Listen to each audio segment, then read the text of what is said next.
और वरिष्ठ संवाददाता पवन सिवर ने खास बातचीत की है मंत्री महिपाल ढांडा से, वो सुनिए।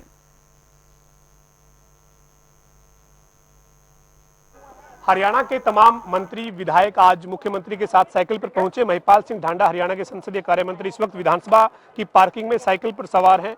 सर, आज आपका जो है वो जो फिजिकल फिटनेस टेस्ट है वो भी हो गया, साथ साथ जो आपके जो आज एक साइकिल पर विधानसभा पहुंचे हैं।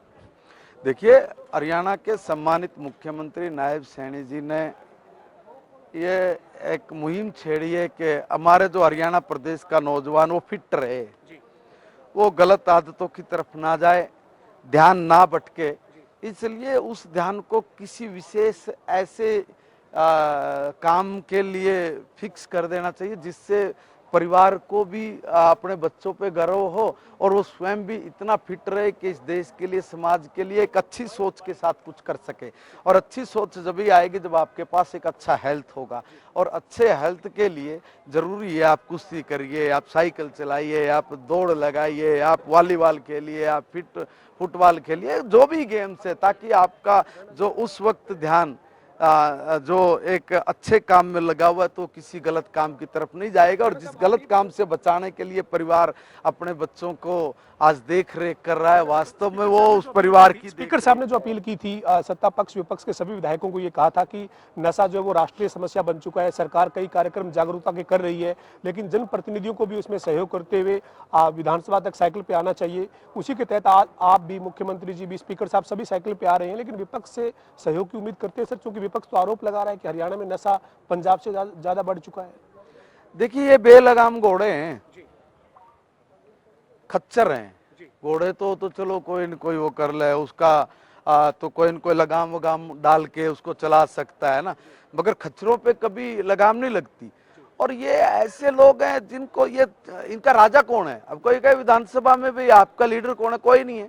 इसलिए अलग अलग हैं ये सब लोग और भाग रहे हैं अपने बड़े उसके लिए नाम लूंगा तो ठीक नहीं है कि भाई हमें वहां पे नंबर दिखाना है कि शायद मेरा नंबर पड़ जाए कि मैं इन का राजा बन जाऊं। मगर वो कहते ने कहावत है, शेर का भाई वगैरह हो कूदन हो कूद तेरा। इनमें तो आपस में इनके केंद्र में स्टेट में अड़ी लगी हुई है, वो इनको कुछ नहीं समझते। ये भी पट्टे ऐसे, ये भी उनने कुछ नहीं समझते। तो या तो सही ऐसे सहयोग कैसे करेंगे आप? ऐसे मुद्दे के ऊपर आप ऐसे लोगों से कोई उम्मीद नहीं कर सकते जो लोग हरियाणा प्रदेश के पैसे की बर्बादी को हुल्ला करके तमाशा बना के उड़ाते हो। आप उनसे ये कल्पना कर सकते हैं कि हरियाणा प्रदेश के नौजवान की सेहत दुरुस्त रहे और वो गलत आदतों से हटके इस समाज के निर्माण में अपनी भूमिका निभाए? इनको क्या मतलब इन सब चीजों से? इनका कोई लेना देना नहीं है। ये तो बिल्ली के भागो छिक्का टूट गया। ये लोग आगे चोरी की वोट बनवा रखी थी, एक के घर में 150। कल आपको घेर रहे थे, यहाँ तक पहुंचे। अरे भाई, वोट चोरी क्या? इनके किसी नेता से पूछिए। आज फिर आपके चैनल के माध्यम से इस प्रदेश की, देश की जनता को बता रहा हूं, एक हर 20 साल बाद चुनाव आयोग अपनी वोटर लिस्ट को रिवाइज करता है। जब वो रिवाइज कर रहे थे तो उनको देखा कि एक 20 गज के घर में 150 वोट है। ये चमत्कार तो कांग्रेस ही कर सकती है, ममता कर सकती है, अखिलेश जैसे लोग कर सकते हैं। एक के घर में 20-20 गज में 150 वोट। जब उनका पता किया कहा तो मिली ही नहीं। जो इस देश में घुसपैठिए आके बैठे, उन घुसपैठियों का वोटर कार्ड बनवा दिया, वोटर लिस्ट बनवा दिया। आज वो कटने चाहिए।